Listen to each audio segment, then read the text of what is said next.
UFP, the United Federation of Podcasts. Infinite diversity.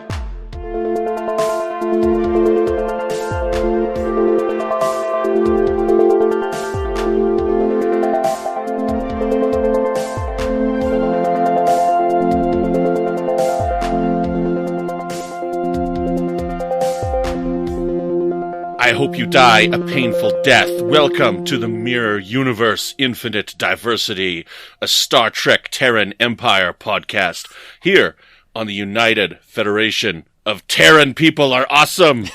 I'm your host for today, Emperor Brandon Shemutella, and joining me are my co-hosts, Chrissie De Clerck-Szilagyi and Justin Oser. Chrissie, a most excellent welcome to you. Thank you. That's a most excellent introduction. Thing. Oh, I didn't even go there with that. Yeah. Yes, of course. Yeah. I think I've caught them off guard with my intro. Justin, how are you doing today? Attend, all foe or friend. A tale for you at journey's end. She planted. Wait, am I early for the dedication ceremony? Please don't execute me for that. But yes, I am here, and I am in your loyal service, Emperor. What may I do for you today? How may I lick your boots today? Excellent. I'm so grateful that I adopted you from that trash heap. But I was king of that trash heap. Nobody else thought when she came in, this is a most excellent welcome. I didn't go there. Nope. I didn't go there. Nope. Listeners, let us know if you went to Bill and Ted. Yes. Well, in case you can't tell, we're here talking about, what is this, Terra Firma Part 1? Mm-hmm. Yeah, and if you haven't seen the episode, sorry we spoiled it for Why you. are you listening right now? Yeah. You're probably listening if you've already seen the episode, hopefully. Yeah. Anyways, awesome. Well, we do have a special guest joining us today. We have Mike Wong, who I first discovered by listening to his podcast, which is called Strange New Worlds, a science and Star Trek podcast. Mike, how are you doing today? Are you feeling particularly evil? Oh, yes. Very evil and very glorious. It is a true honor to be on Infinite Diversity. I have to tell you, Brandon, the first time I ever used Zoom was actually to be a guest on The Edge, back when you were hosting that podcast. Mm-hmm. And now, I spend like 24/7 on Zoom, or at least it feels that way. And so thank you for, introducing me to my future way back then. Awesome. Yeah, so I'm glad I could do that for you. I'm glad I could prepare you for it, because, it's now become such a wonderful part of our lives. I got to say, though, I've only have to do one Zoom podcast for work so far. So I do things that involve screen sharing and meetings like that all the time for my job. Mm-hmm. It's fun. Excellent. Well, before we get into the episode, I just wanted to say, I tweeted this the other day, I am so glad that Jonathan, spoiled that we go to the Mirror Universe before the pilot episode airs, Frakes didn't direct this episode.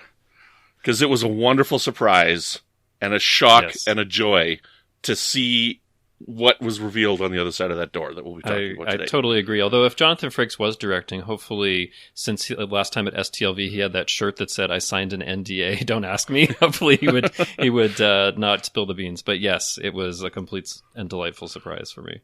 Mm-hmm. Awesome. Yeah. Well, we're talking about Discovery, but before we do that, we're going to jump into a little bit of news. There was an article that came out on Variety. There was an interview with David Cronenberg, and David Cronenberg has confirmed that he's going to be coming back for season 4. Yeah. And I think this is pretty fantastic news. So what does everybody think of this? Mike, what do you think of David Cronenberg so far? What's his name? Kovic? Kovic. I'm not sure how to pronounce it. Yeah, but I really love his character. I love how he can go toe to toe with Georgiou and make it such an interesting scene. They're both very, manipulative people. So to see them, try to manipulate one another, and then his sort of like, deadpan interactions with Culber in this particular episode was very fascinating. To me, he really reminds me of those DTI guys, the Department of Temporal Investigations from Deep Space Nine, more so than he reminds me of any like Section 31 agent that we've seen so far. So that's sort of where I'm leaning towards. Maybe the two have merged in the 32nd century. Maybe, yeah.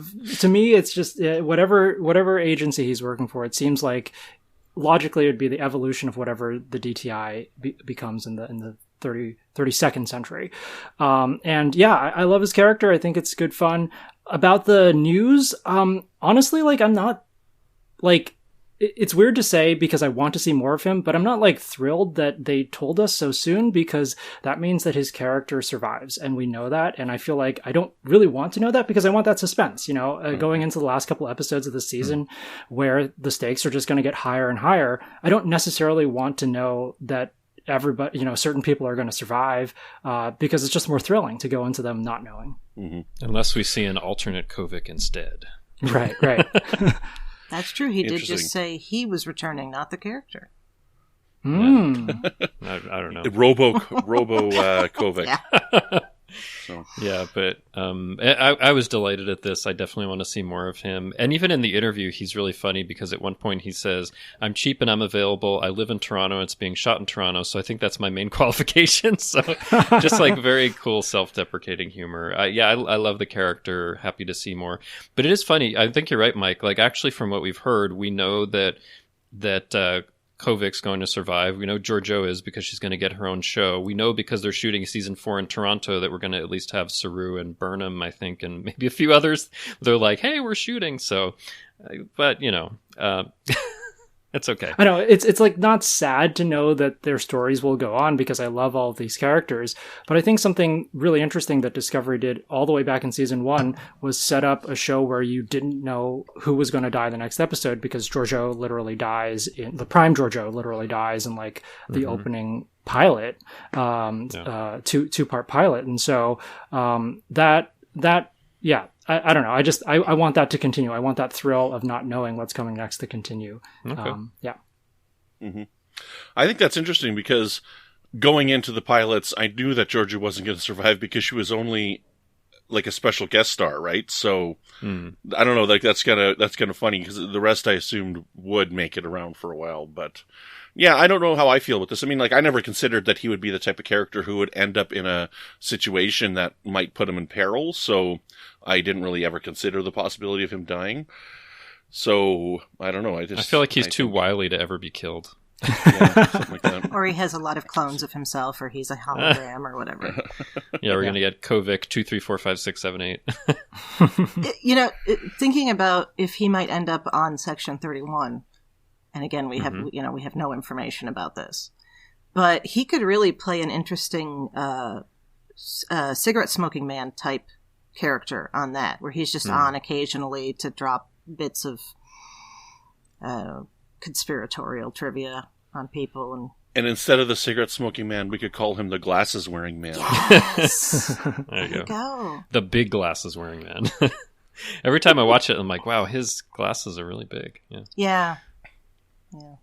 Okay.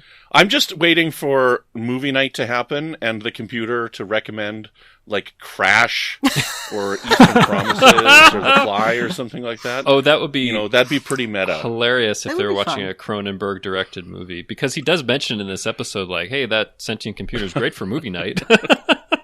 Yeah. Oh, that would be so awesome. I've been thinking though, after the season's done, I think that we need to do a special Infinite Diversity episode where we watch one Cronenberg movie and get Justin to watch one movie. Okay. So, do you like Justin? Do you like violence for the sake of violence, or do you like sexy violence? That'll help me choose. Yeah, the prime version of me does not like either, but maybe I'll put my mirror hat on.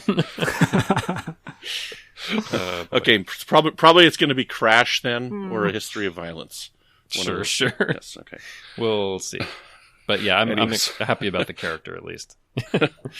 Well, let's move on to our next topic. A little bit of a sad topic for us. Yeah. So, friend of the show, author Dave Gallanter, as of this recording on the 13th, he just passed away last night on December 12th, at the age of 51. He had cancer. We recently had him on as a guest on our show, back on episode 2 or 3. Do you remember which one it was? But we had him on to discuss the the two animated short treks leading up to our coverage of Star Trek Lower Decks. And we got to talk to him about his book a little bit, Dead Endless. And I'm so grateful that we had the opportunity to speak with him. Episode 2, if people want to go back and listen to that. Episode 2. So, I'm very honored that he came on.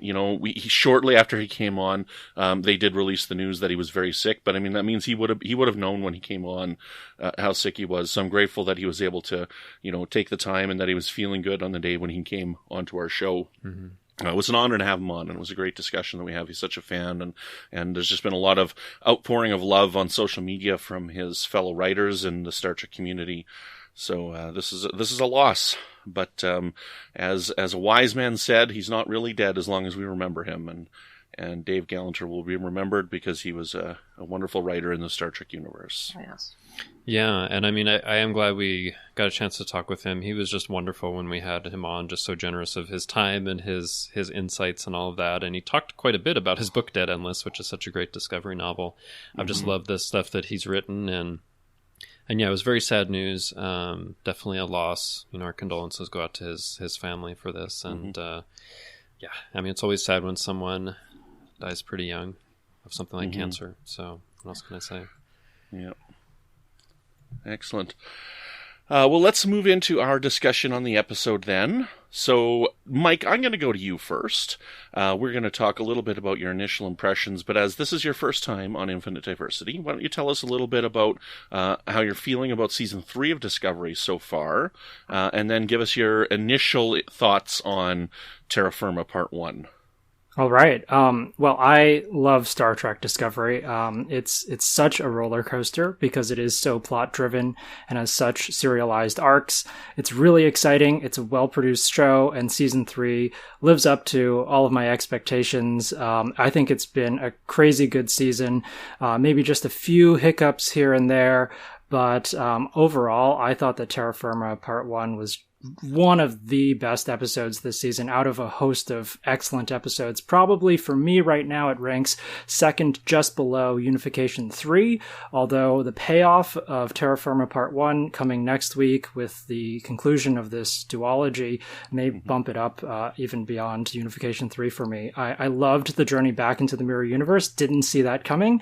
I thought that the Mirror Universe arc from Season 1 was what really made that season for me. Without that, it would just be, another war story. But that was really an amazing, storytelling device to spend so much time in the Mirror Universe and allow the characters to grow and develop there before returning. And so I love that we're getting to go back to the Mirror Universe now. Mm-hmm. Chrissy, what are your thoughts on the episode? I was equally pleasantly surprised that was what was on the other side of the door. I don't know what I was expecting. I guess I wasn't expecting anything on the other side of the door. I was still trying to figure out who Carl was by the time she went through the door. Mm-hmm. But I think that, assuming that the Section 31 show is set in the 23rd century, this is how they're getting her back there. Because she goes back and across and then just goes across again, if that makes sense. So, maybe? Maybe. I want to see next Do week. We know that the Section 31 show is set? We don't. Okay. We don't. So that's we're totally making an assumptions for where it's going, but I think we're definitely going to find out that next week, I think. Yeah, I didn't think ever it was going to be where it is now, in the 32nd century. That wouldn't quite follow. Or maybe it would if Kovic is Section 31. But. I predict that we are going to get a major announcement after next week's episode airs. A major announcement on the status of Section 31. Quite possible. Yeah. And then, actually, that's maybe a very good reason why we haven't heard anything. Mm-hmm. And I'm okay with that. Yeah, I think that's back on it if that's the case. This season's been delayed, right? Like, this season was supposed to be out, 6 months ago, but COVID pushed everything back, right? Yeah. So, yeah, I think, this was supposed to be out before Lower Decks came out. Yeah, we're supposed to be talking Lower Decks right now. So. Excellent. Justin. Well, I really love this episode a lot. What? Well, I haven't said that I've loved every episode, but I've loved most of the episodes of Discovery this season. For me, first of all, yes, there's the focus on the mirror universe, and I was so incredibly delighted that's what was on the other side of the door, and I thought the stuff there was incredible. But I think there's also a lot of really good stuff, in the rest of the episode when you see the conversation that Saru is having with Vance and some of the kind of decisions about what's going on and the stuff with Georgiou and Burnham before they go through. But I also, like you, Mike, really loved them being in the mirror universe in season 1. I think it's always been a great device to really kind of highlight some differences for similar people that maybe can turn out differently because of the environment they're in, because of the upbringing they have, because of all the things and influences that are around them. And what I think is especially interesting in this episode is when you go to the mirror universe, there are no Prime Universe characters there, but in a way, Georgiou is kind of like an honorary Prime Universe character. So we get to see what we've seen in some other places. Actually, most places in Star Trek where you see the mirror universe, except in A Mirror Darkly, there's somebody from the Prime Universe there, and they're trying to kind of navigate things and figure things out. But now it's a mirror universe character that's been influenced by the Prime Universe trying to navigate those things, and I think that's really fascinating. So I loved it. It may be above Unification 3 for me. I'm not sure yet, but I really, really loved it. Awesome. Excellent. It's hard being on this podcast and doing social media and stuff because I try and do a fine dance, and I want to try and keep my impressions on the episodes from you two because I like to save it for the podcast, right? Mm-hmm. So there's times when I want to be talking about it and I want to be talking about certain things, but I kind of withhold myself from talking about it on social media. And then I end up not talking about really on social media very much at all because of that. Because by that time now I'm just anticipating the next episode and everybody's already said their thoughts on this one. So, but going into this episode, I was completely blown away. Like I love this episode. I think it's absolutely fantastic. This is for sure my favorite episode of the season, by a long shot. This was a wonderful wave of freshness, and it was such a fascinating episode. I was on the edge of my seat the whole time. And while I don't know that it's my favorite episode of the series, I think my favorite episode of the series is still Sound of Thunder, but that was also written by Erica Leupold and Bo Yeon Kim, back in season 2, so I am so looking forward to the Section 31 show because they're going to be the showrunners of it. Mm-hmm. And they've done such wonderful work on the show so far. Yeah. And even in this episode here, Michelle Yeoh, her acting in this is really, really top notch. And I love the way that she interacts with people. And, her acerbic attitude was good this episode. I think it was last week I said it was a bit too much, but this week it felt really right to me. So I don't know. I thought the episode was firing on all cylinders. I think Carl is completely fascinating and I want to find out more. The main question is does that Carl, is that spelt with a C or a Q at the beginning, right? So subtitles say it's a C. Yeah, but they couldn't give just that throw away. The K right out, right? Is that what well, we're going to have a whole discussion about who Carl is. Yeah. Yes. Yeah, we will. So, I love this episode and I think it's truly, absolutely fantastic. And I am so serious. This is the biggest surprise I've had in the show so far, I think, because it literally came out of left field. Like all 3 seasons? Yeah, like this, it literally came out of left field. I did not expect us to be going back to the Mirror Universe ever. I didn't either. Like when she was going to go through the door, I'm sure we'll talk about this more later, but I just want to say when she was going to go through the door, she had these flashbacks with San, and I was thinking like the door will take her back to that moment that she's been flashing on, and I didn't think it would be like, we really are in the Mirror Universe, and it's this time before you saw it in season 1, and I was totally surprised for sure. So well, you know what? Okay, so we've got our outline, but we're just naturally going. Let's just talk about the Mirror Universe. Let's start there, okay?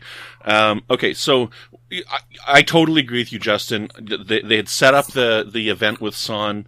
I was totally expecting us to go there. I expected a vision and whatnot. I did not expect what we got. Mm-hmm. So what we get is her coming out, and it's the day of the inauguration of the Charon.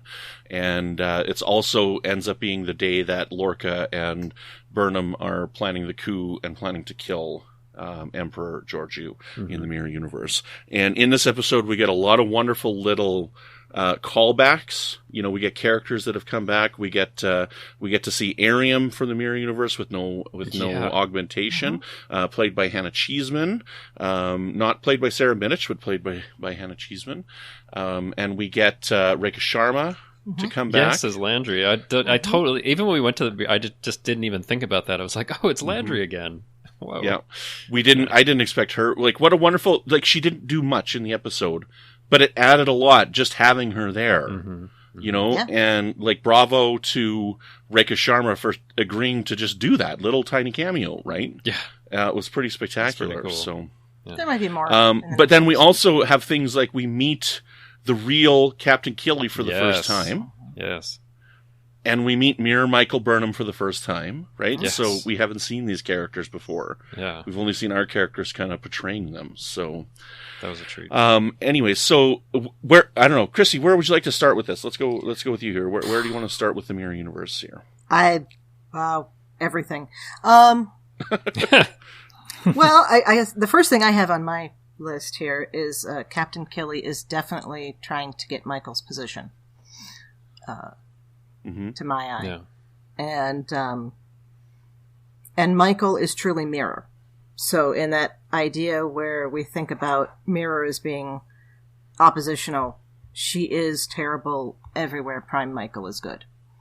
The acting, the scene destroying that artist family, and it's just deadpan and that's chilling. That was chilling. And I just have to say, the way that Sinuko Martin Green is playing the Mirror Burnham is absolutely outstanding. Like, it is so different from, like, the Prime Burnham, and she's just, like, so into this character. And to do that in the same episode where you have the Prime Burnham, I think was incredible. And Mary Wiseman as Killy was, like, what I wanted to see from that character. So I think they did just such a great job in digging into who those characters were. I thought the acting was just outstanding. But anyway, continue. I just wanted to say that. I don't know if this is getting ahead of what people want to say, but I think Georgiou may have softened a bit. Sure. Definitely softened a bit. Yeah. And it's confused everyone. But Michael says something about how she had been perceived as weak prior to this. So we can assume that that is her when she was originally there. So what's going on? What happened that has changed the perception? Was she getting weaker about this in some other way that they would perceive as weaker? So I'm interested in that. Yeah, I think that is completely spot on, because we know that Lorca and Michael have been conspiring to dethrone Georgiou for a while. And so there was something going on in the Mirror Universe where she was perceived as weak, as perhaps too compassionate and too sentimental. And her love for Michael is the pillar of that. And so I love how the Mirror Universe is used as a storytelling device in Star Trek Discovery. Because back in season 1, the Mirror Universe was absolutely essential to Burnham's evolution and her story arc. Because Burnham acted out of fear and instinct in the Battle of the Binary Stars, and the Mirror Universe, that whole trip to the Mirror Universe that took 4 episodes, taught Michael Burnham what a society run on fear and instinct looks like, and allowed her to reflect on that. The Mirror Universe was literally a reflection of her inner fears. And she learned from that, and she changed, and she learned to do the hard thing and the right thing. And I think for Mirror Georgiou, it's very similar. The Prime Universe is essential to Georgiou's evolution, because we think of her as this evil, wicked, depraved emperor. But remember that, she's been weak in the eyes of Terrans for a really long time. And so for a Terran, I think that she's like downright compassionate and sentimental, and that's why Lorca stages a coup. And her trip to the Prime Universe sort of helped her nurture those little seedlings of compassion, and gave her a second chance at loving Michael Burnham, her daughter, all over again, that she lost and that she regrets killing in the Mirror Universe. And now she returns to the Mirror Universe, and has a chance to rewrite history, or so it seems. And I suspect that what she'll find is that she can't change the mirror universe, that Michael Burnham will always be evil, treacherous, and betray her in that universe. But what she'll discover is that she herself has changed. Mike, I want to actually challenge you on something, because there is actually, because you're saying that prior to this, that Giorgio maybe was like a little too compassionate, but actually what Killy says when they're in the hallway and you know, there's this thing that she wants to tell her is, so Killy says, there is a plot against you, Lorca. He's inciting violence, claiming that you've authorized arrests and executions for unproven acts of sedition. So actually, I think Lorca and Burnham from that dialogue are against Giorgio because she's been almost too cruel, too, what's the word for it? Maybe done these things without real reason. Dictatorial? I also caught that, and you're right that line would seem to contradict this hypothesis. But then I looked a little more carefully at Stamets's poem and we're really getting ahead of ourselves here in terms of Mirror Universe. But in that poem, he says that Giorgio is honorable, kind, demure, from heaven sent of spirit pure. Honorable, kind, demure. That doesn't sound like that sounds like typical. But that sounds like someone who is just being like obsequious in their praise for someone. They're could be. You are so kind and compassionate for killing the people that you should have. Because like, and that whole thing with, by the way, that was just a beautiful scene with like the aerialists and all this stuff going on. Yeah. But I think what Stamets's poem is doing is saying, you are so wonderful and amazing because you put down all our enemies and killed them like you should have. And that's a kind thing to do to get rid of those people that would threaten us. Okay. That's how I saw it. That's a different reading from the way I saw it. Because he does continue to say that she brought peace and love to the entire peace and love to the universe as she's stabbing two people on stage, right? Right. So bringing peace and love is stabbing people. Okay. You know what I mean? Like, I think that was guess. intentional. Yeah. She's described that way in her childhood and early years, though, which is, I mean, if you look at it from like assuming that this society, despite the fact that there's a woman in charge at this moment, seems very patriarchal in a lot of ways, that the way he describes her when she is young is what is appropriate for a young girl, a young woman to be in that kind of a society, and then she pushes it off. In what way do you see it as a patriarchal society? Well, I guess, it just seems like there is equal opportunity for anyone to be ruthless and cruel and get to the top. You know what I mean? I don't know. And actually, you've got Ko Shisado earlier. Yeah, who's the empress. Yeah. So that's my prejudices. Never mind. No, I was just curious because, like, as I think of it, I actually think in some ways, even though they're cruel and evil and we don't want to emulate them, that there's actually like more equal opportunity in this cruel universe than maybe there is even in our society today. Yeah. No, you know what? You're in a weird way. You know what I think it was is I was looking at the violence oriented element of the society, and I was identifying that as masculine, and I should not have done that. But in the mirror universe, violence could be something that is neutral as far as gender. It's like anybody can commit the violence that's needed to get power. Which is fascinating. In that society, it could be feminine too. I mean, there's the whole, you don't mess with the mama lion kind of thing.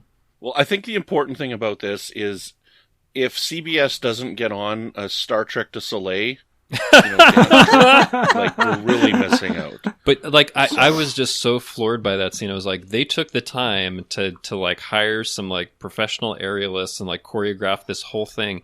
I think in the Ready Room they were talking about it, and just that scene, I think, with like the aerialists and all that took an entire day to film. I believe it. Really complicated.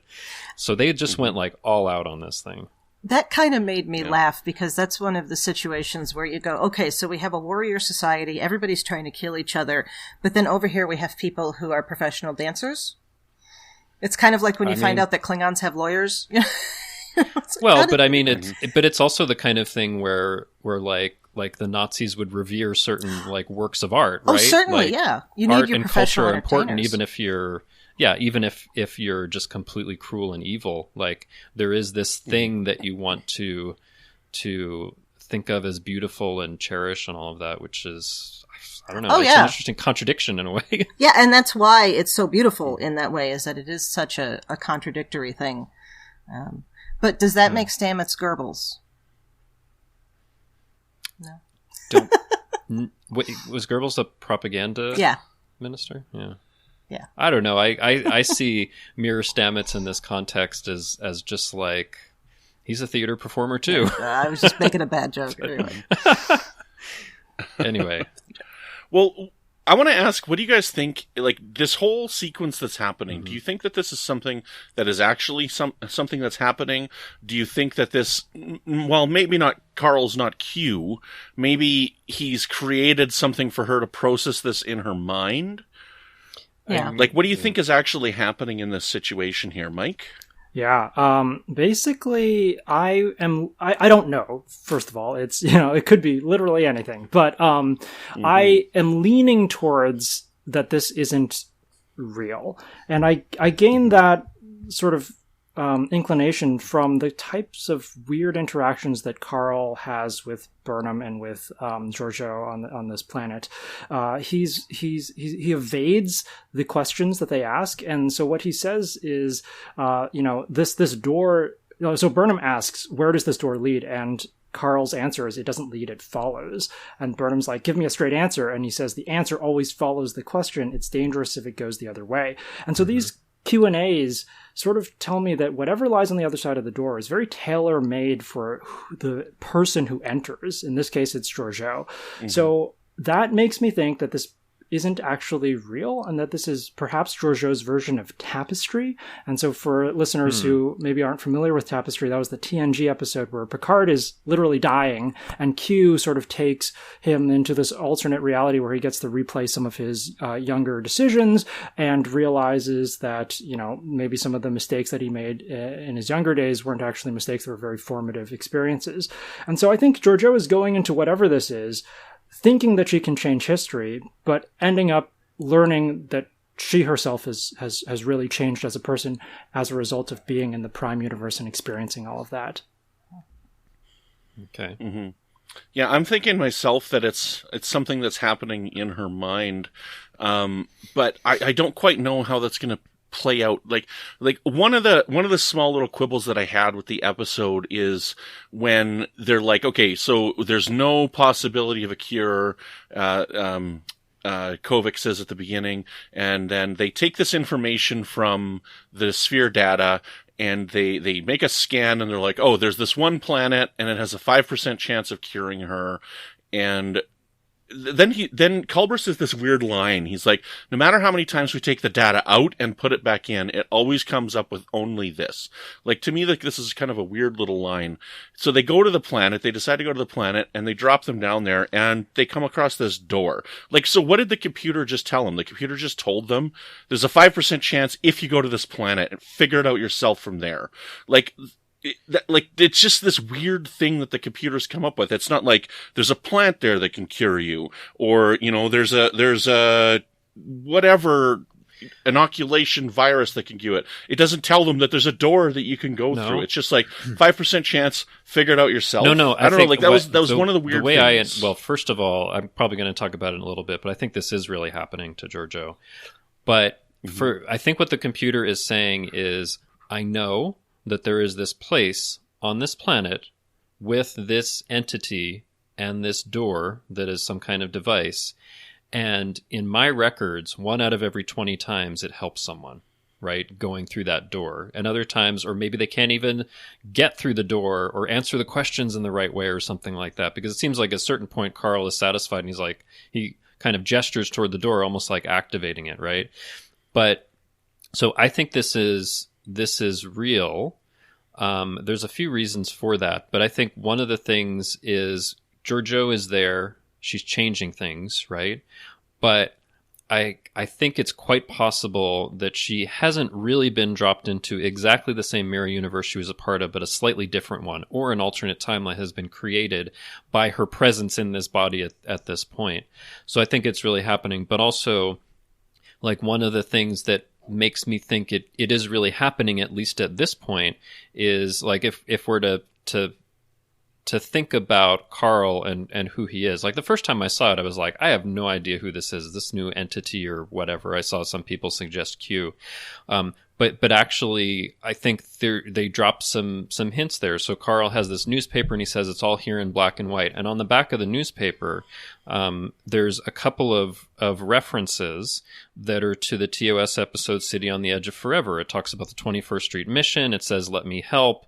I think it says, soup here or something like that. So there are these things that make you think the Guardian of Forever, or one of the Guardians, or something like that, right? So, and there's other, I think, reasons to, cause I don't know why they would plant that many things, because there are references to like other episodes and things on there, but that many things related to that specific episode, if that's what it wasn't.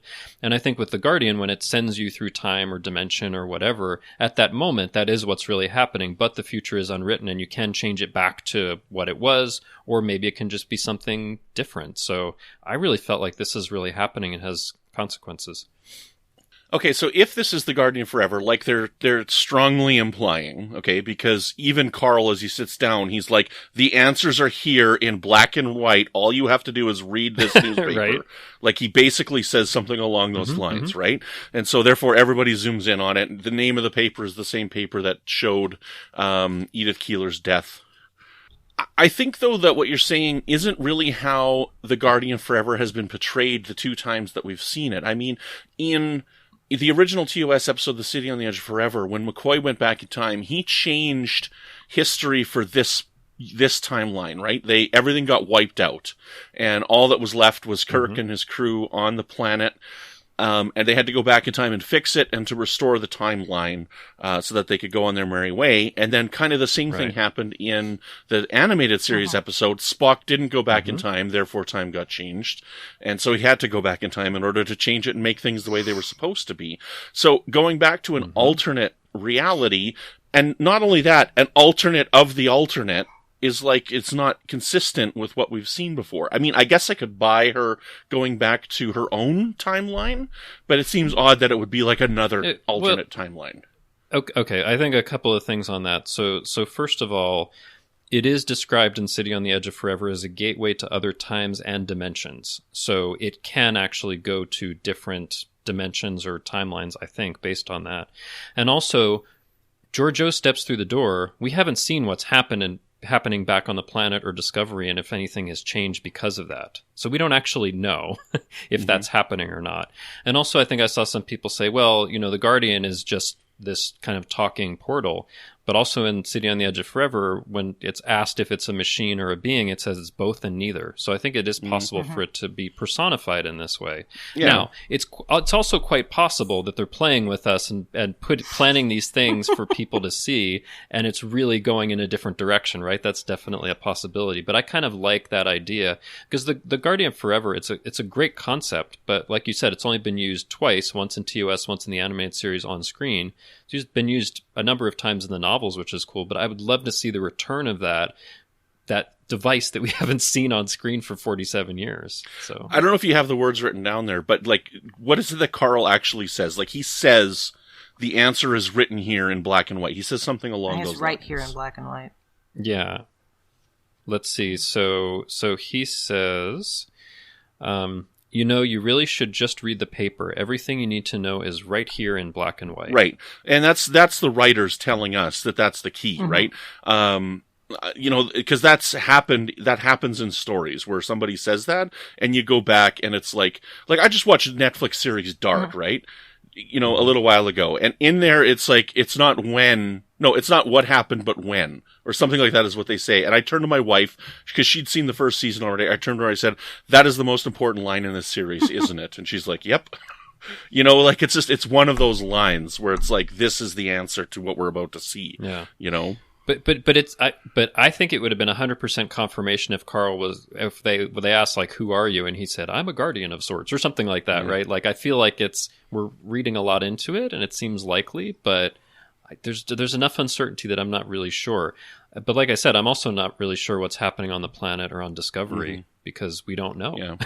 Well, as soon as she steps through the door, that's it. Well, what I know, guys, is that I'm going to be sending you my measurements, and I expect for Christmas a suit just like Carl has, because that is one awesome suit and jacket and hat. So it's pretty. He cool. does. He looks like he stepped right out of about very cool. 1950. Yeah, he looks like And by the way, I mean, I think I read they did really like film on location in the snow, which is a real commitment there. Good old Canadian snow. I love seeing the snow. I love snow, and I don't think snow is used enough. And so whenever I see something that's done in snow, I'm like yes. Snow. I just probably love Broken Bow for that, right? Yes, when it's all snowing. Yes. Oh, by the way, before I forget about it, so the Georgiou and Burnham, before Georgiou walks through the door, is like walking through the snow, and some people have pointed out it's very much paralleling the first episode of Discovery, Vulcan Hello, when they were trekking through the desert. So it's kind of like a mirror for that. It's something that's a very different climate, very different planet, even like a different character with the mirror Georgiou. So it's almost like those two are like a mirror of each other, which is really cool. Yeah. So excellent. Anyway, Chrissie, what do you think? Do you think this is happening, or do you think this is fake? What do you think this is? I don't know. Come on. Like you're making me pick favorites again. No, I think it is Justin's point about we don't know what has happened since she went back is important. So I'm gonna leave that as my determining factor as to whether it's really happening or not. I thought it would be the fact that she killed Stamets, and we know that they interacted with Stamets, says to me that it has created a different timeline. If nothing else, in the Mirror Universe, which is itself a different timeline. I know this. It does seem more convoluted than necessary to do that, but it also kind of makes sense within its own context. So, and the idea that he's a guardian or the guardian. I mean, we don't know. The Guardian of Forever, it was originally supposed to be a group of people, right, that were in the rocks behind them. Yeah, I think Harlan Ellison's original story, it was a group of beings, and not. And like so this gateway could be itself, somebody who was one of the builders of the gateway, the donut, who are the guardians or the creators of the Guardian. It could not be that. I'm wondering how much the Sphere knows about the Guardian and the Guardians of Forever. Is the Sphere data, is that actually related to them? Maybe somehow. Because if you think about what the Guardian of Forever presents, and it's all of history just going by, that kind of feels like some of what the Sphere does. So maybe there's an association there, and it would make sense that it follows that it is in the places it is at the times that it is, and it gives the information it gives and all of that. So I'm not sure, but I do know one thing. Yeah. If it does turn out that he is one of the Guardians or the Guardian of Forever, they needed to find somebody that looked a little more like Harlan Ellison. I have no problem with the actor they got, but they needed to give that little nod. Or even if they had just swapped the cigar for a pipe, that would have been a nice little nod. But then maybe people would have figured it out right away. I don't know.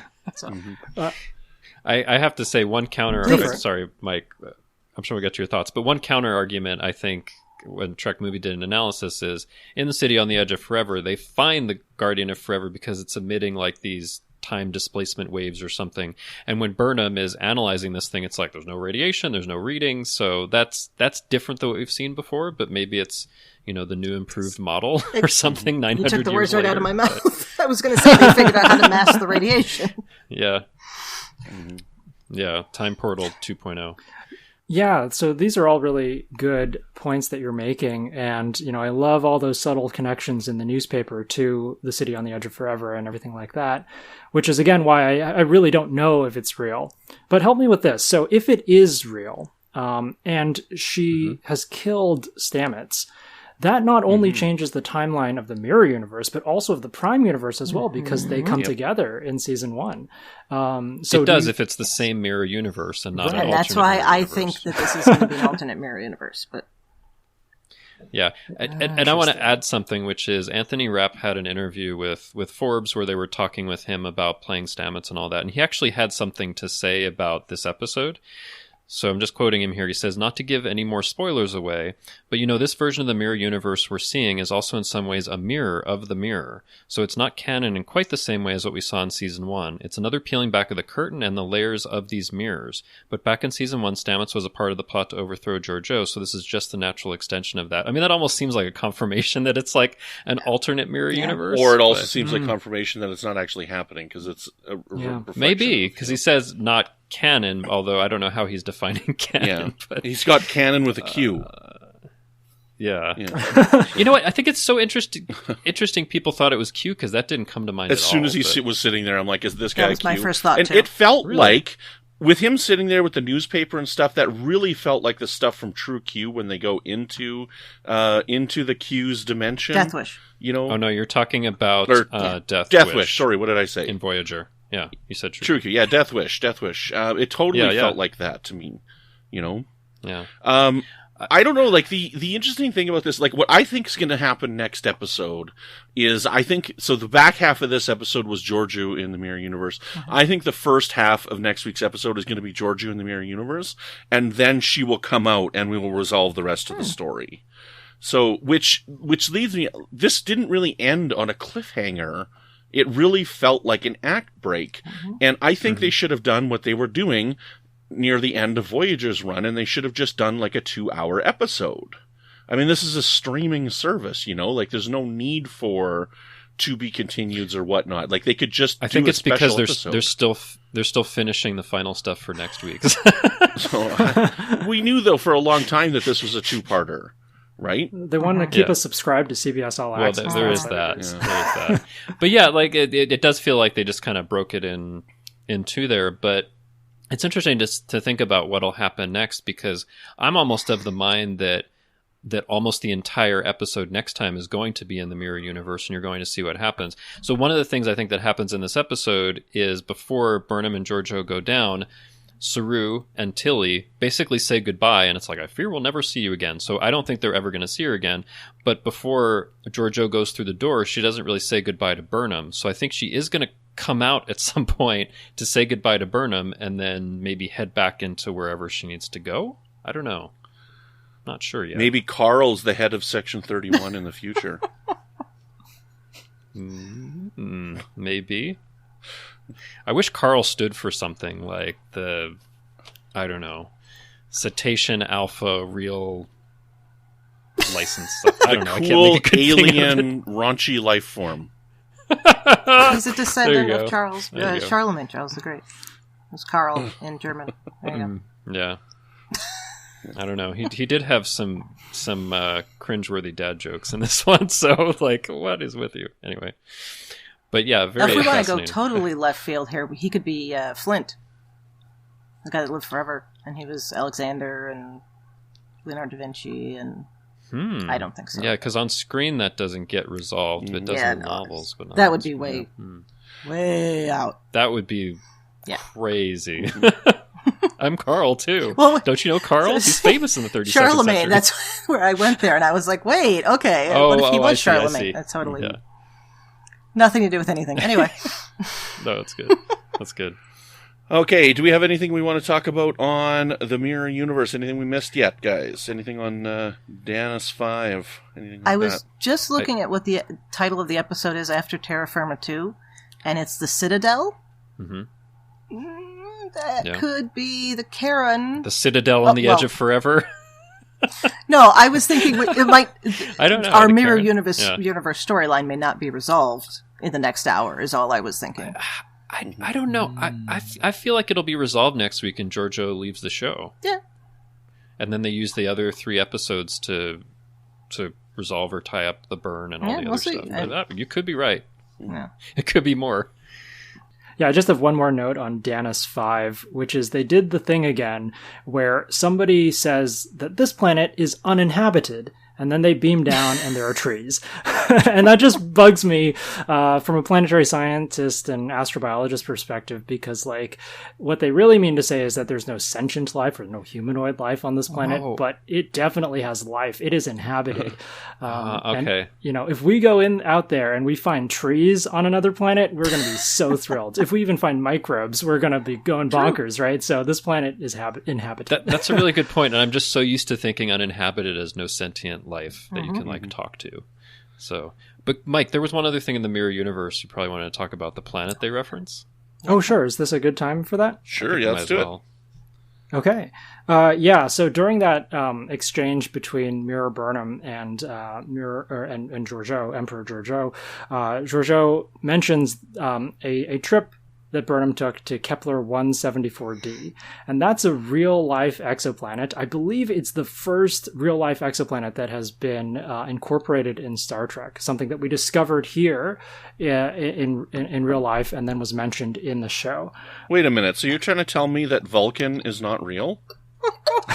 So not yet. Vulcan is one of those other cases where we in the Star Trek canon, Vulcan was said to be around a certain star, and then we went and we found a planet around that star. But this planet actually, existed prior to anybody writing Star Trek, and then they incorporated that into the script, which was super brilliant. So Kepler 174d is named Kepler because it was discovered by the Kepler Space Telescope, which is humankind's greatest planet-finding machine to date, although Kepler's records will soon be shattered by TESS, the Transiting Exoplanet Survey Satellite, which is Kepler's successor. And the way that Kepler finds planets is through the transit method. So basically this is just staring at a bunch of stars and waiting for them to twinkle. And the periodic twinkling of a star can be attributed to planets that are orbiting that star and blocking some of that starlight from reaching the telescope here on Earth or nearby to Earth. And so Kepler 174d was discovered in 2014, and it is located over 1,000 light years away from Earth, which I think is a really good choice for an exoplanet to incorporate in Star Trek. And the reason for this is because it's really, really far away. So that means we're not likely to follow up on this planet anytime soon and figure out what really is there, which I think is a good thing, because if we figured out what really was there and we figured out that there was no life whatsoever, it would be kind of disappointing from a Star Trek fan's point of view. Kepler 174d does orbit in the habitable zone of its star, which makes it really exciting. And so the habitable zone, for those of you who haven't heard of it, is the range of distances from the star where liquid water is stable on a Earth-like planet's surface. So, the next question is Kepler 174d actually Earth-like? And so through the transit method, we are really able to get a good handle on how big the planet is. It's just the amount of starlight that the planet blocks is proportional to how big the planet is. So we know that it has a radius a little bit larger than twice the radius of Earth. And the next thing we want to know is, what is this planet's mass? How heavy is it, essentially? And this is harder to get from the transit method because the amount of light that the planet blocks is not at all related to, what's inside the planet and what it's made of. But luckily, Kepler 174d has two other planets in its system, Kepler 174b and c. And if you're wondering why it doesn't start with A is reserved for the star. So there's three planets, B, C, and D. And because the planets tug on each other ever so slightly as they orbit the star by the deviations in their transit timings, because one planet is tugging on the other one, making it a little bit late or a little bit early to its transit, we can actually tell what the masses of the stars are. This takes a bit more physics and geometry and computational time to figure out, but we know that this planet is actually 5.5 times the mass of Earth. So once you have the radius of the planet and the mass of the planet, you can get the density of the planet and get a rough idea of its composition, what it's made of. Is it Earth-like, or is it gaseous and puffy like Jupiter? And it turns out that this planet is most likely similar to composition to Neptune, so sort of like an ice giant. And unfortunately, that means that it probably doesn't have a habitable surface. But in Star Trek, we're told that this planet is inhabited by some really awesome artists. So I try my best as a scientist to try to make this work. And so what I hypothesize is that in the atmosphere of this Neptune-like planet, because it's in the habitable zone, it could probably have liquid water clouds. And so you could imagine cloud life on this planet. And I hypothesize that on this world, life would do an inverse form of photosynthesis. So here on Earth, life has evolved the ability to take sunlight, harness that energy of the sun, and split water. And water is made of H2O, so 2 hydrogens and an oxygen. And if you split water using sunlight, you can take those hydrogens and stick them on carbon dioxide and make organic matter. But on Kepler-174d, it has a much different atmosphere. So you would be incentivized to split water, H2O. But instead of using the hydrogens, you would actually harvest that oxygen and stick that oxygen on something like methane to make your organic matter. So I call this inverse photosynthesis. This is how I think that life might be possible on Kepler-174d. And in terms of how there could be artists with hands floating in those clouds, I'll leave that to somebody with a much better imagination than I me. I have a much simpler explanation, which is the characteristics of the planet are different in the mirror universe. Oh, Perfect sense. But it has the same name. See, and I got a much simpler explanation. You're just assuming that they're aliens, right? And I mean, if it's a cold planet like that, I know, and everybody else knows, that they're actually just Canadians. See, I thought you were going to say they're... Yeah, okay. I was thinking for the Terran Empire, it would make sense for them to be Andorians, but okay. Yeah. No, they're Canadians. They're totally Canadians. So, Mike, I actually just listening to you talk there actually gave me a question, and I don't know, like, this might be very elementary question or whatnot, but it's like, so if we are able to use this, like this telescope to like look at these planets and stuff like this, like, are we only able to look at certain planets like half of the year? Because like, when we go onto the one side, it would be daytime when we would be looking at that area of the galaxy. Like, so are these telescopes strong enough that they can like look through our blue sky to see planets past the sun? That's a brilliant question. And the answer is we fix that by sending telescopes into space. So Kepler was a space-based telescope that can stare at the stars in one direction and not worry about Earth going through night and day and going around, like that. Which actually, makes me really excited, because this means that in the mirror universe, there was a mirror Kepler space telescope, and just pondering what that was like, and all of the mirror scientists, who were working on the Kepler space telescope is just so fascinating. And I'm imagining the mirror version of Kepler who's like, you know what? I want to see what's out there, because maybe somewhere in the future we can conquer that. Exactly, right? Exactly. Yeah. Like, I'm just going to catalog it for the future to conquer them. So, But yeah, you're right. There's a whole like mirror NASA probably, and mirror Kepler scientists. And really, the real reason that they invented it is because like we've ran out of shrimp for our soup, so we need to try and find some other kind of species to make soup out of. Yeah. We need some ganglia. Oh boy. We need to come back to that, because the whole thing of eating your slaves it caused me thinking. Do we really want to go back to that? Well, it's just in terms of fiction, discussing in context of fiction and all that. Yeah. But no, I love Chrissie's History Corner. So yeah. This has no historical Okay. No, we're here. We're still in the mirror universe. Let's do it. Chrissy's Fiction Corner, maybe, if you have fictional examples. So I'm sitting here watching this, and I'm thinking, okay, is there any society where slaves were treated as food? Okay, and we're not talking like that there's some kind of terrible event that, people are reduced to cannibalism and they eat their slaves because that makes sense to them. I'm not talking about that. I'm talking about you have entities who are both your servants and your dinner. Okay. Or your, whatever, breakfast the next day. Your soup, as she says. And so I posted on Twitter and Facebook, and some people may have seen this, if there were any examples of that in fiction. I said sci-fi and fantasy because that seemed like the most likely place to find it.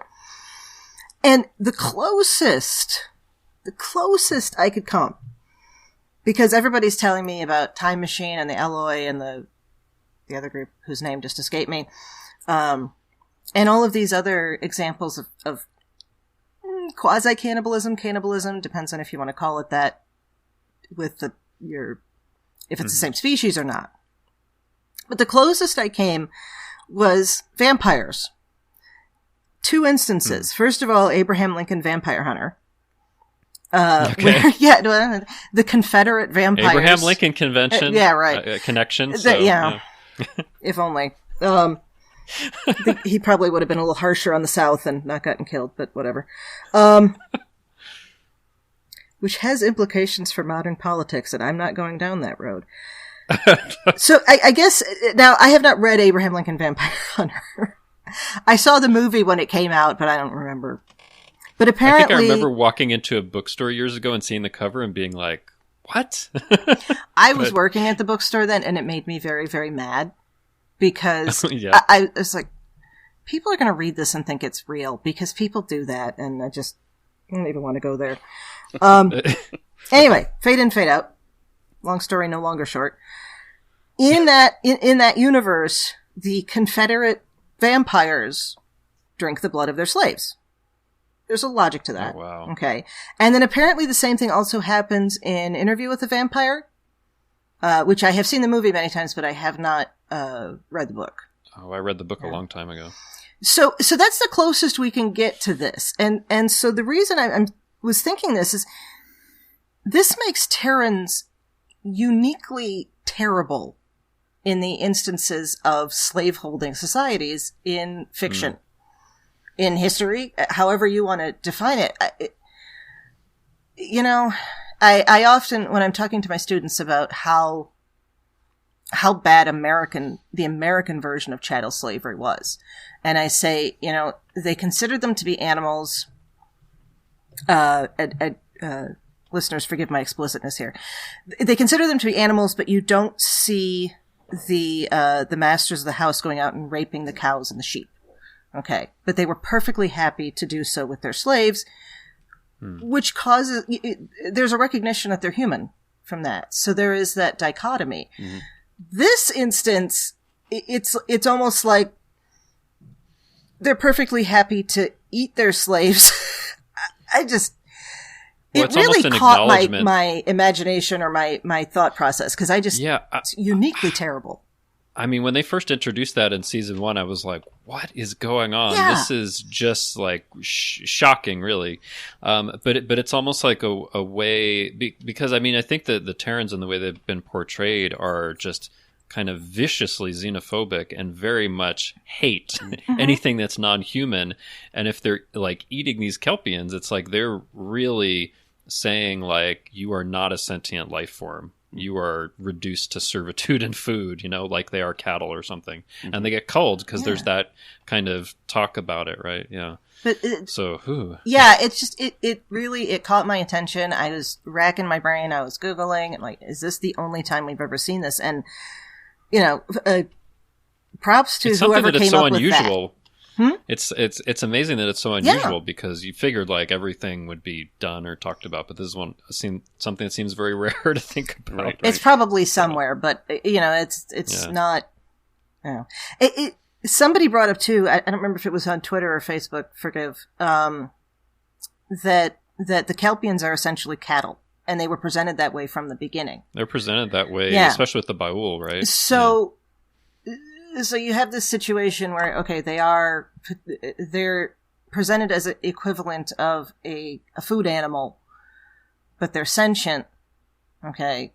And then in this one society, they're eating them, but they're not in this other. And there's a lot of places to go with it. And that's a rabbit hole that could be gone down a long way. Excuse me. And I don't intend to do that, but yeah. So that's not a history corner, but it's Chrissy had interesting thoughts about this thing and was confused corner. So ends our first and only episode of Chrissy's Cannibal Corner. Chrissy's Yes! Well, at least, yeah. I hope it's the only one. It's not technically cannibalism if it's another species, right? I don't know. What would be the name if it's another sentient species? I don't know. I don't know. That's, I don't know. That gets into some realm that I don't want to get into, because the whole thing of let's move on. What is sentience and if pigs are sentient and all of that. Anyway, well, I hope nobody was listening to this over dinner.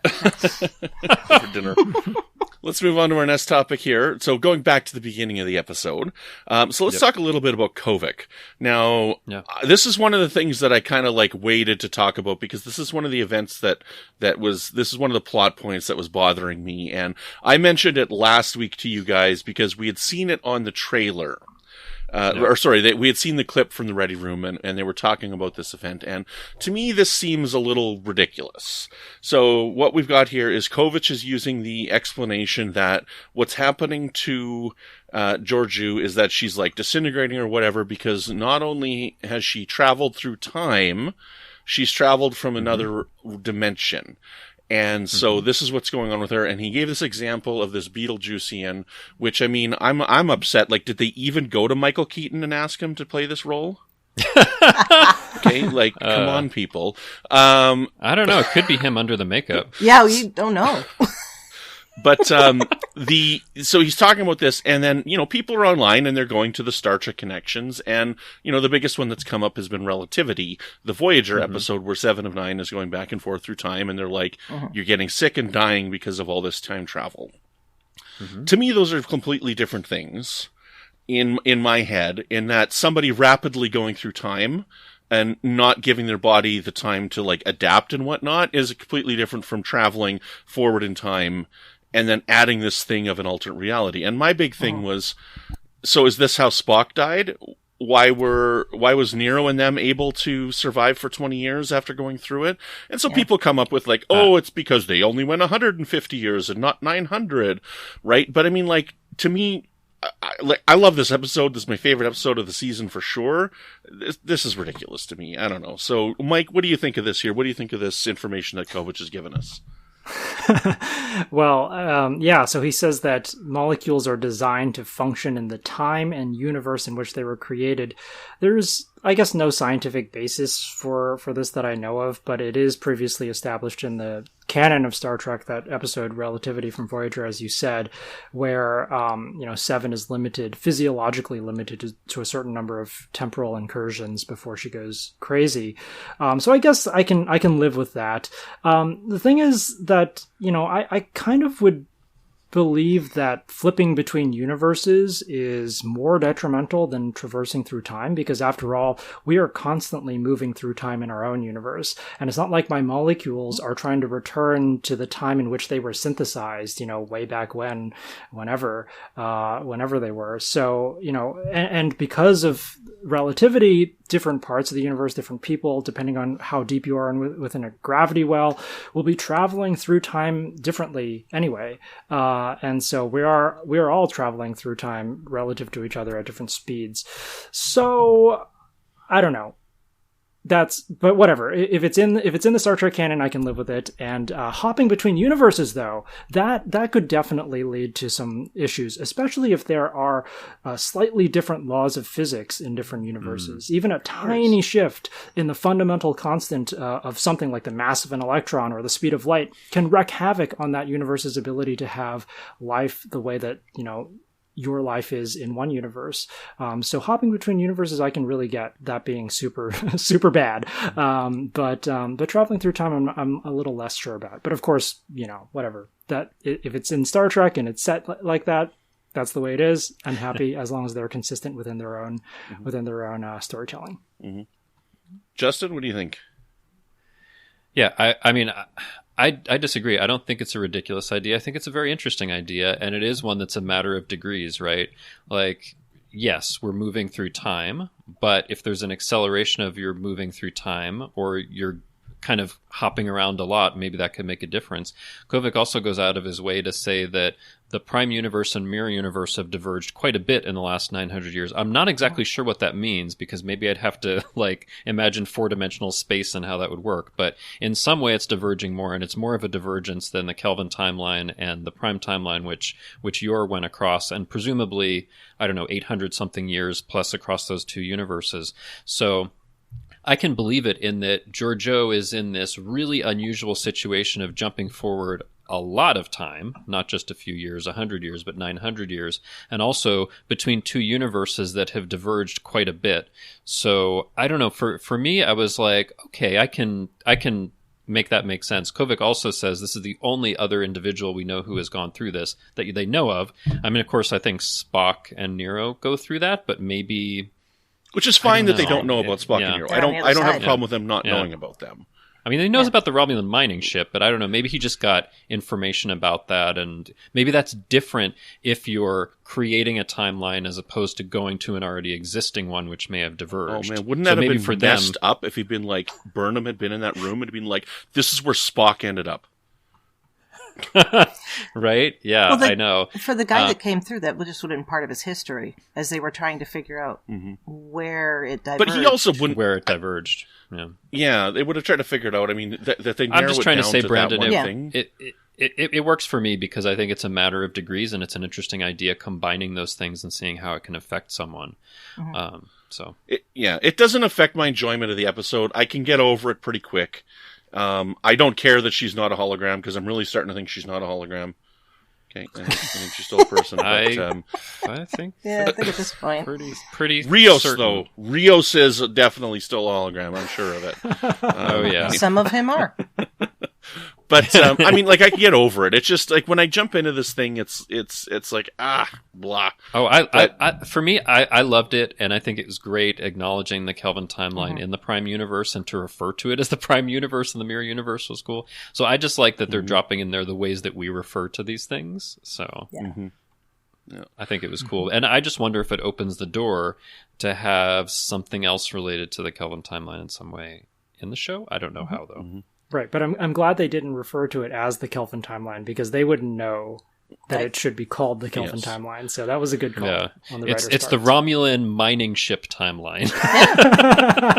The Romulan mining ship timeline. Do any of you guys watch the MCU Marvel Cinematic Universe stuff? No, I don't. Okay, Chrissy, maybe you can get on board with me then. What if they're building up to like this event that's been going on? I don't follow along. I just see the tweets because Zach Moore, who's my co-host on this, tweets about it all the time, right? He's my co-host on Franchise Fatigue. But what if they're building up to something like they did on there where they've got a thing right now where all those people who played Superman were like on screen at the same time? They had like Brandon Routh and they had like all these other people that played Superman. What if they're doing that with Spock?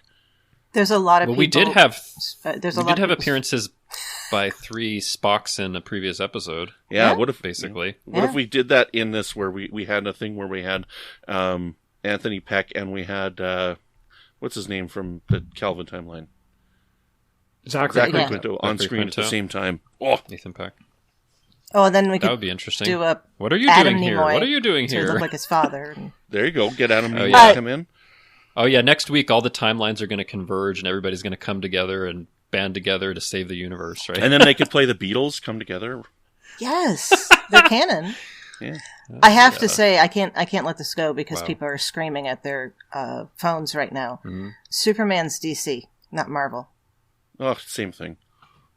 Oh, now they're yelling Send more. all your hate mail to Star Brandon. Trek, Star Wars, whatever.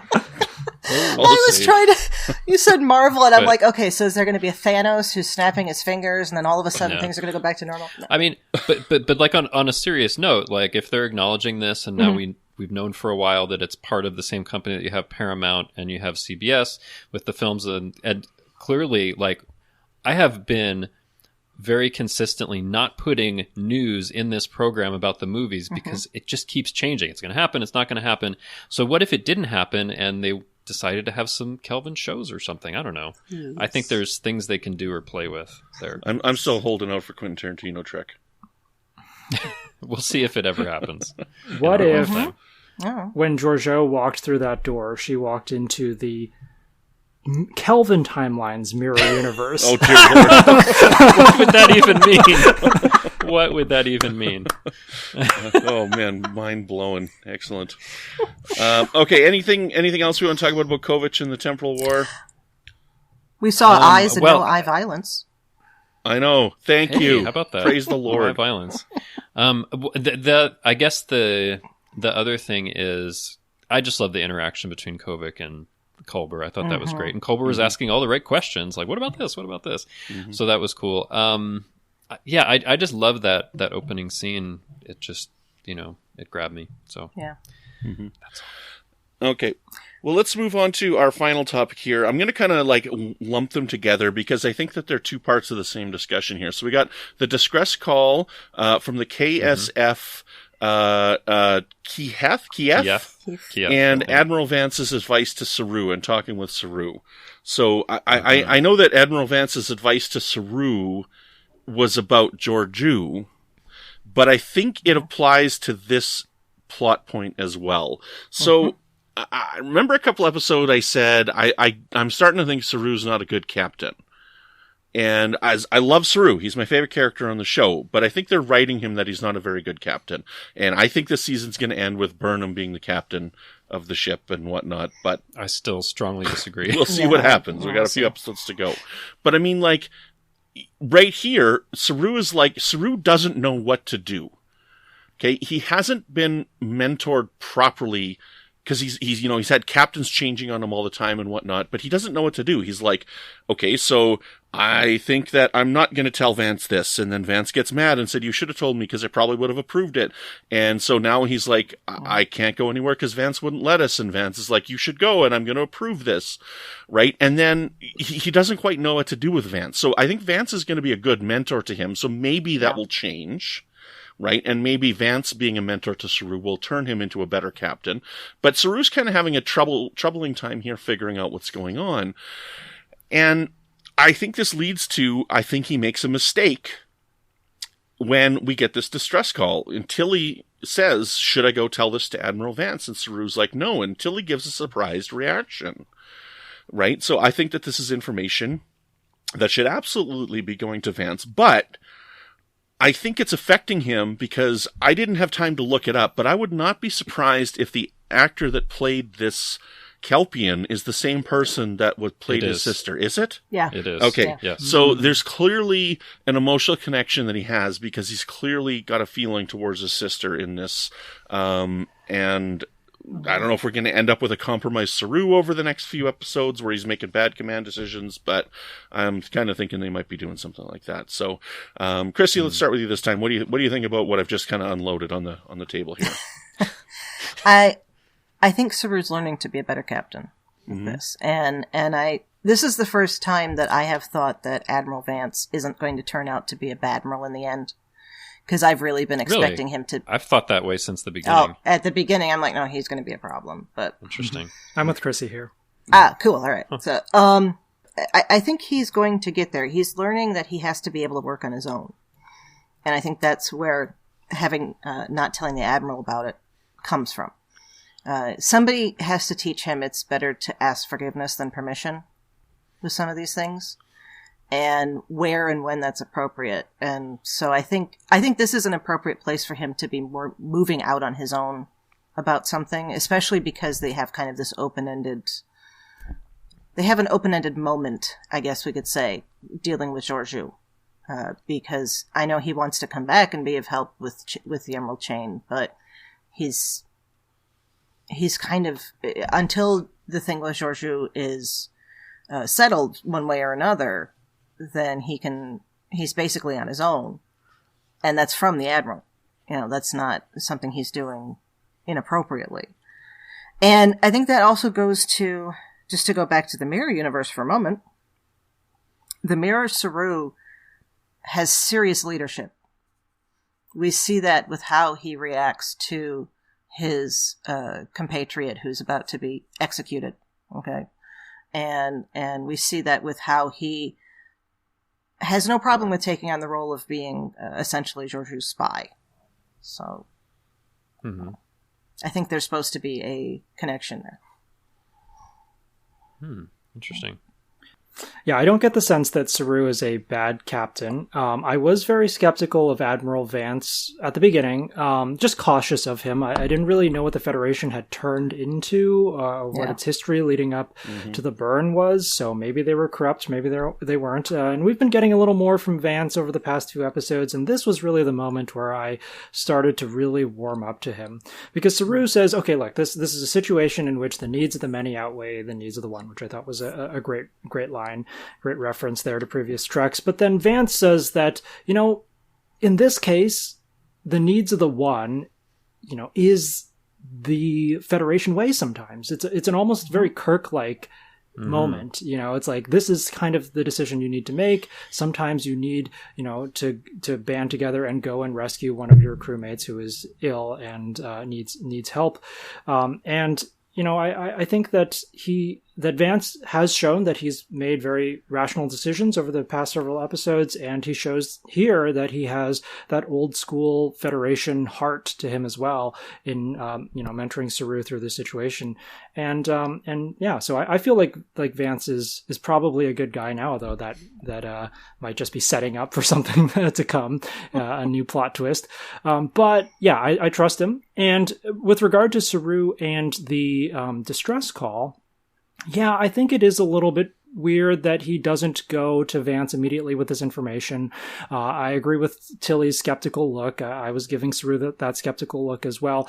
I don't think it's a reflection of him being a bad captain, but really just a reflection of him being super lonely. He has always been this very lonely character to me. The first Kelpian in Starfleet left his home planet behind, as a pre-warp civilization, jumped to the future immediately after his world gained, or his people gained, spacefaring technology, left them all behind, and he gets here to the in the 32nd century, and he finally finds another Kelpian voice. And I think it's about him trying to figure out for himself that he really wants them to be still alive, but he doesn't know yet. So he's not willing to admit it to himself, so he's not willing to admit it to Admiral Vance yet. He's not willing to tell Admiral Vance anything because he's still unsure of the situation. That's how I read it. Yeah. So my thoughts on this. I think, like I said in a previous episode, I don't think Saru is a bad captain. And also, there's a line where you have to know when to tell your manager, superior, supervisor, whatever, about something and when not to, right? Vance is very busy. You can't tell him everything. I was actually along with Saru on this, like, there's this thing from over 100 years ago. The ship might still be there, but it's pretty unlikely there are people there. Let's find out more before we tell Vance about this. To me, it made complete sense. As far as Georgiou, I feel like Saru is kind of feeling it out and taking it from the perspective of she was like a bloodthirsty emperor, very dangerous, and why are we going to risk it for this person, right? And then Vance is like, no, this is like a crew member, and you need to go along with this. And just because someone may make a mistake, or you think, oh, they could do better, does not mean they're bad at what they're doing. Someone is bad at what they're doing if they repeatedly make the same mistake and do not learn from it. And I haven't seen that from Saru. I think he is learning from what he's doing. And if I were held to the standard in my own job of never making a mistake, like, you make mistakes all the time. And you're put into situations where you're like, okay, what do I do in this situation? Do I need to talk to my manager or not? Do I need to talk to this person? How do I need to handle this? And along the way, you will make mistakes. So I think Saru is learning. I think he's a great captain, actually. I think he's balancing a lot of different things, being in this new time with his crew, having to deal with the Federation as is. Now, I think there is one thing that I will agree with Brandon, which is that he is in some way affected by seeing this Kelpian in this distress signal, which I was surprised it was Kelpians. Like I said before, I thought it was like a duplicated Discovery or some other ship or something like that. But they are part of the Federation, so I guess it could be a Federation distress signal. But they said it was a Federation distress signal, right? They did say that in the previous one, although it's a KSF instead of like a USS ship, so that threw me off a bit. But it's the Kelpian Science Fish Vessel. I was going to say the Kelpian Space Force, but oh boy. But I think he is affected in some way in kind of longing to see these people. But if he was longing to see those people, and then he would just jump right over there right away, right? Or bring it to Vance right away. That he's cautious about it means he's looking for more information. Anyway, I think he's a good captain. I do not at all think they're going toward like him not being a captain and Burnham being the captain at the end of the season. I think the way that they've written this out, this is going to be a bad call. I think he should have taken this information to Vance, and this is going to play out in some way. That's what I think for next week's one. Maybe. But we'll find out what happens. I could be wrong. It wouldn't be the first time. It wouldn't be the last time. But I think this has been a really good episode, and this is my favorite episode of the season for sure. Lots of really great stuff here. Again, snow, love it. Don't get enough snow. Yeah, more snow. Snow episodes. Before we go, let's talk a little bit about some canon connections. And I want to say my favorite canon connection first, because I don't usually do a lot. Sure. So when they're in Saru's office and they're watching the video, Stamets is talking that they have the prefix code for that ship. Yes. Mm-hmm. Yeah. So I love that. I thought that was really cool. So that was my favorite one in the episode here. Prefix so codes because, are cool. you talk about, as much as I love Star Trek 2, there's a lot of serious nonsense in that movie that they just whip out of nowhere, okay? So, and you can sit down and talk about that, Kirk having a son and never talking about him, this prefix code, Deus Ex Machina that's in this movie, okay? There's a lot of nonsense in that movie, and it's still a 5-star movie when you look at the whole thing. So, anyways, it's okay to point out inconsistencies and weird little issues in show. Like, Chekhov wasn't even in Space Seed, but, whatever. It's all good. It's a I good was movie. in the bathroom. He just wasn't on the bridge. So that's what Walter Koenig says every time he's on stage. Yeah, People that's what he ask him. says. He's like, I had diarrhea and held up Khan in the toilet, and he's like, I never forget a face. That's Walter Koenig's headcanon like for that. what happened. So, anywho, Justin, you want to go over the canon connections? My list, yeah. Okay, so I have some. There was a mention of the Gamma Quadrant that Danis 5 is near the Gamma Quadrant, which is really cool. Of course, it makes me think, what's going on with the Dominion and the Founders. Mm-hmm. So what in the distress signal, when the Kelpian is talking about a Federation ship coming by, it's the USS, I hope I'm pronouncing this right, Haraga Ganai. That was a real person. It was an 18th century person from Japan who is known as a polymath, meaning they had a lot of knowledge about a lot of subjects. He was a physician, author, painter, inventor. I love when they do these things because it caused me to look up someone I hadn't heard of before and to read about their life, which is cool. Let's see. Justin, so also, oh, thank you. Not Justin's cannibalism corner, I hope. Okay. So also on the newspaper, besides the things that we mentioned, there were some other things. There was a headline about the missing USS Jenolan, which is the ship Montgomery Scott was on when you see him in the 24th century in TNG's Relics. There was a reference to the fall of the Takan Empire, which is a reference to TNG's The Last Outpost. The back page of the paper also has something about Worf winning at the Batleth competition, which is a reference to parallels, maybe something about, I don't know, parallel universes in there. The crossword puzzle, this is interesting that Trekcore pointed this out. The crossword puzzle is kind of honeycomb shaped, and it made them think of the Suliban helix that has all these hexagonal things within it, and of course they're part of the temporal Cold War. But there's something in there where the header to the crossword puzzle is in Bajoran script, so maybe, I don't know, I think sometimes they're throwing in some stuff in there. So we didn't talk about this too much, but Mira Kolber was in this episode, who I think they originally had some concept art for him to be in this red medical uniform, which he appears in this one. Let's see what else.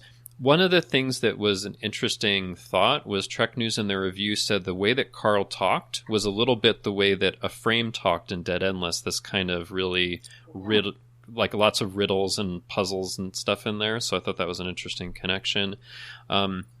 Killy references Epsilon Indy 4, and there have been some references to the Epsilon Indy system, which is a real planetary system in, I'm just going to say a bunch of TNG episodes because the Memory Alpha has a bunch where Epsilon Indy is mentioned. I did want to mention something which I really should. This episode was directed by someone named Omar Mada, Madha. First time he's directed a Discovery episode. I thought he did an incredible job on this episode, so I wanted to acknowledge that here, even if it's in the canon connections. I think that is probably it. There was a bunch of stuff even just in the newspaper. I think that's it. So thank you. Anything else you guys noticed, Mike or Chrissy, connections to other Star Trek stuff? Well, I guess there was that uniform that Yor was wearing. Oh, yeah. TNG Season 1 era type uniform. Which totally looked like one of those bunny hugs that you can buy that's like the uniform, and it was bunched up around the corners that looked like the hood. Right? You guys call them hoodies. We call them bunny hugs in Saskatchewan. Okay. Bunny hug is a Saskatchewan thing. Yes. Is that a hoodie?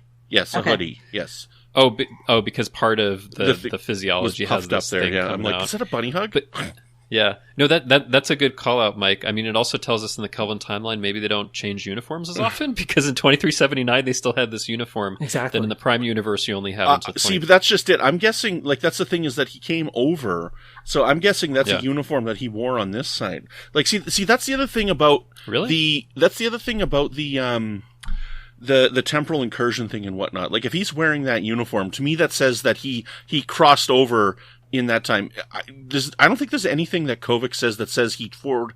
Did he say he went forward 800 years? No, I think he did. I think that's what's implied. Implied, but not said. Not said, but he was saying this is someone who's time traveled and gone across dimensions, so they time traveled to some extent, right?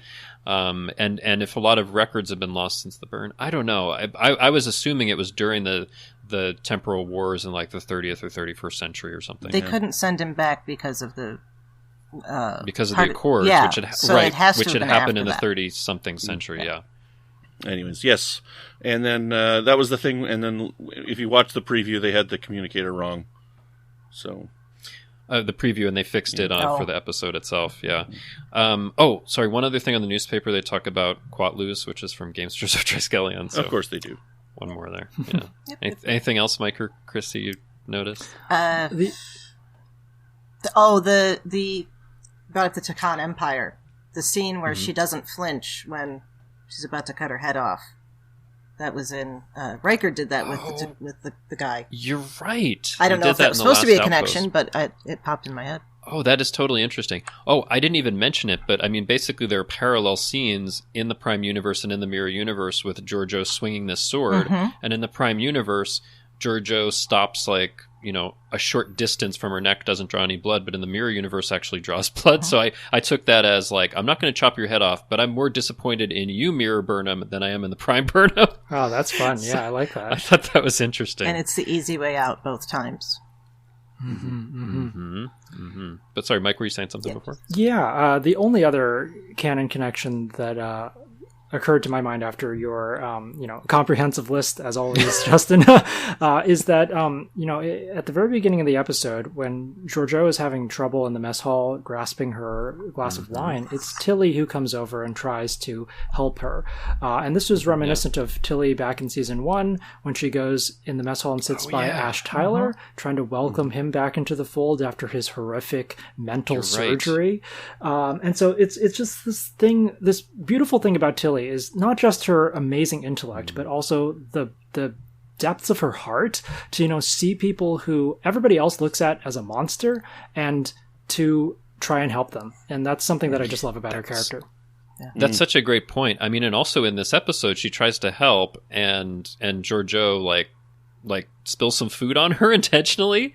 And then as Tilly's saying goodbye, she's like, I've actually learned a lot from you, weirdly, and I'm not going to shake your hand. I'm going to give you a hug. Like, I mean, that's somebody who has like a really big heart to be able to forgive that and be like, I can see what you're going through, and you've pushed me to actually be a better person in a strange way. I thought that was super fascinating. Definitely unexpected, but fascinating. So that scene that made me recognize that this is a bit of an allegory for end of life illness, for Parkinson's, for Alzheimer's, because that concept of I can't do something and then being offered help and then reacting angrily to it is very common in that type of situation. So not acknowledging that there's some things you can't do anymore, right? Yeah. Oh, very interesting. I didn't mean to interrupt you, Michael, if you had more to say. No, that's fine. Yep. Excellent. Well, does anybody have any final thoughts? Anything we missed on the episode that you'd like to talk about? I did have a prediction, but go ahead, Christy. I just thought of something really random while we were talking, so go ahead and do yours, because mine is not really going to connect to anything, I don't think.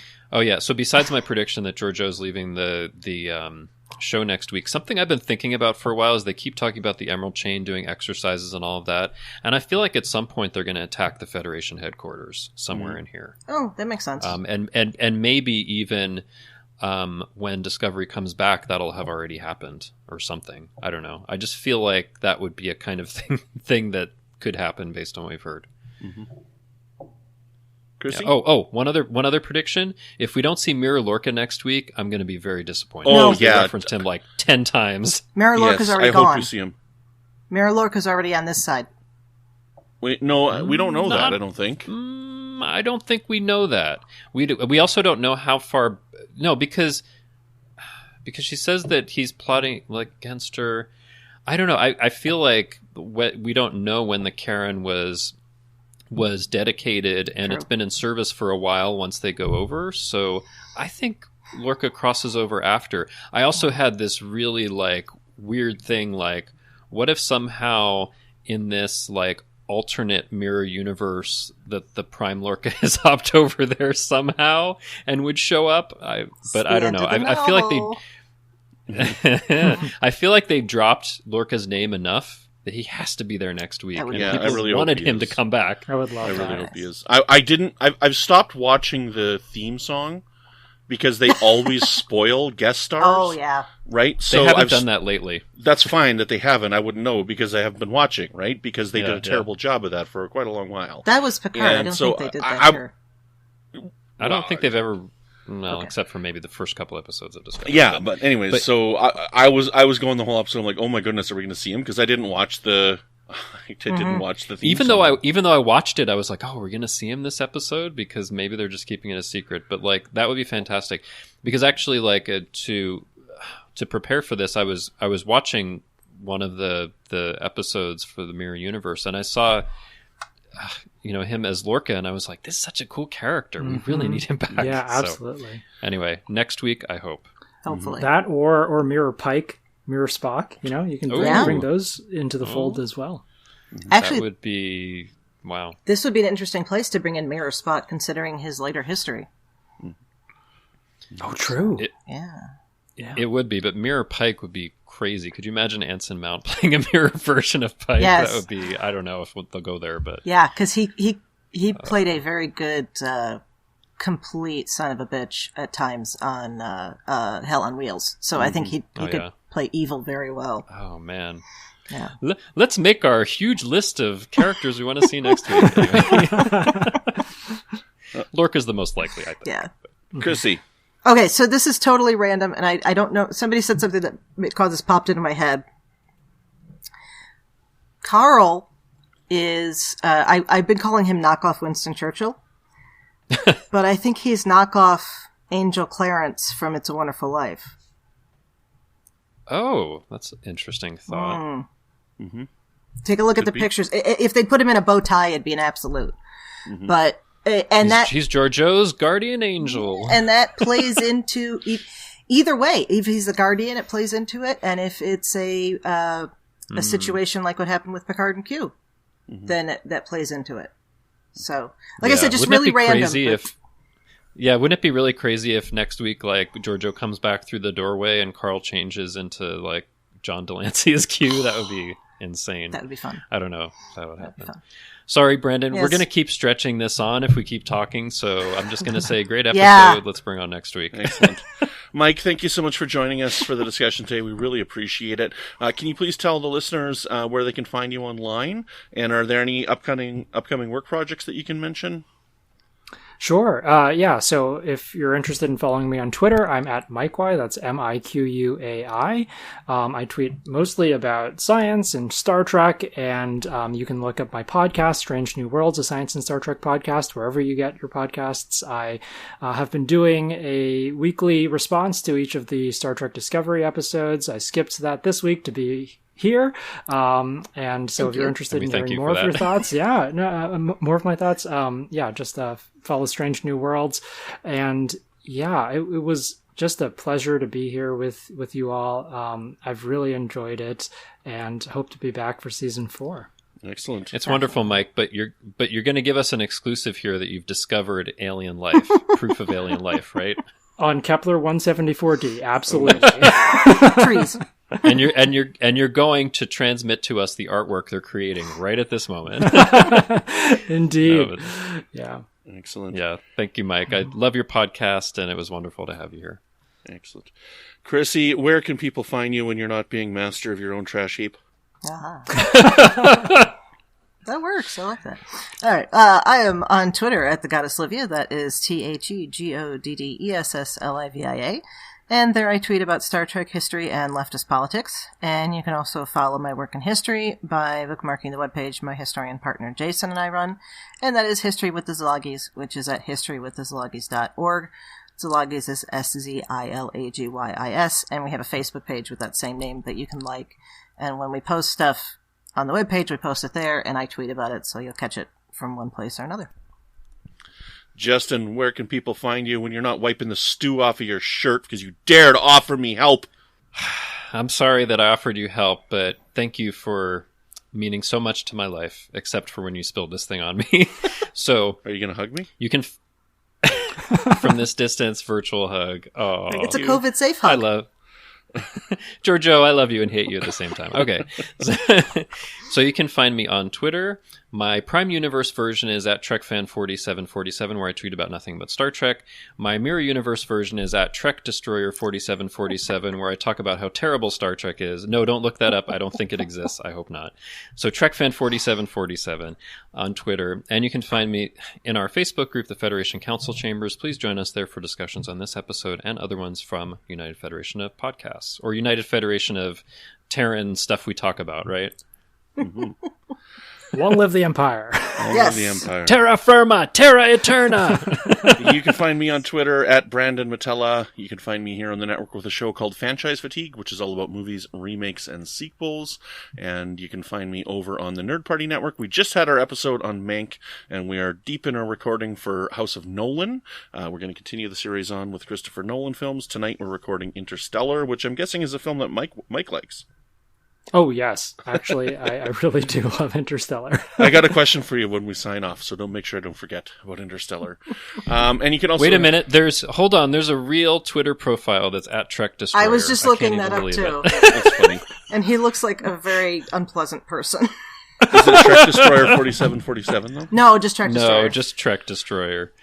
Oh, boy. I'm sorry. I totally interrupted your thing. And you can also find me on Good Evening, an Alfred Hitchcock podcast, where my friends Chris and Tom and I cover all of Hitch's films in chronological order. Well, that's all we got for you this week. Until next time, when we find out what's going on in the Mirror Universe with Terra Firma Part 2. Peace and long life. And long live the Empire.